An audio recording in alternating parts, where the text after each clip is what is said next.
ಈಗ ಹವಾವರ್ತಮಾನ. ರಾಜ್ಯಾದ್ಯಂತ ನೈಋತ್ಯ ಮುಂಗಾರು ಸಾಮಾನ್ಯ. ಕರಾವಳಿಯ ಬಹುತೇಕ ಕಡೆ, ದಕ್ಷಿಣ ಒಳನಾಡಿನ ಕೆಲ ಪ್ರದೇಶಗಳು ಹಾಗೂ ಉತ್ತರ ಒಳನಾಡಿನ ಅಲ್ಲಲ್ಲಿ ಮಳೆಯಾಗಿದೆ. ಉಡುಪಿ ಜಿಲ್ಲೆಯ ಕೊಲ್ಲೂರಿನಲ್ಲಿ ಅತಿ ಹೆಚ್ಚು 9 ಸೆಂಟಿಮೀಟರ್ ಮಳೆಯಾಗಿದೆ.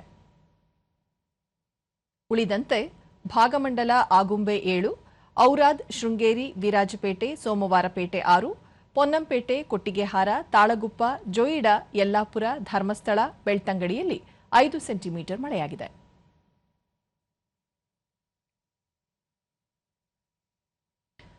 ರಾಜ್ಯಾದ್ಯಂತ ಮುನ್ಸೂಚನೆಯಂತೆ ಮುಂದಿನ 7 ದಿನಗಳ ಕಾಲ ಹಲವೆಡೆ ಭಾರೀ ಮಳೆಯಾಗುವ ಸಾಧ್ಯತೆ.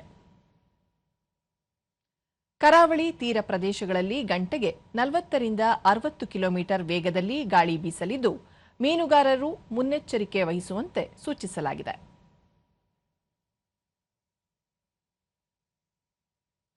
ಬೆಂಗಳೂರು ಸುತ್ತಮುತ್ತ ಸಾಮಾನ್ಯ ಮೋಡ ಕವಿದ ವಾತಾವರಣ, ಕೆಲ ಪ್ರದೇಶಗಳಲ್ಲಿ ಹಗುರ ಮಳೆ ನಿರೀಕ್ಷೆ. ಗರಿಷ್ಠ 28, ಕನಿಷ್ಠ 21 ಡಿಗ್ರಿ ಸೆಲ್ಸಿಯಸ್ ತಾಪಮಾನ ದಾಖಲು ಸಂಭವ.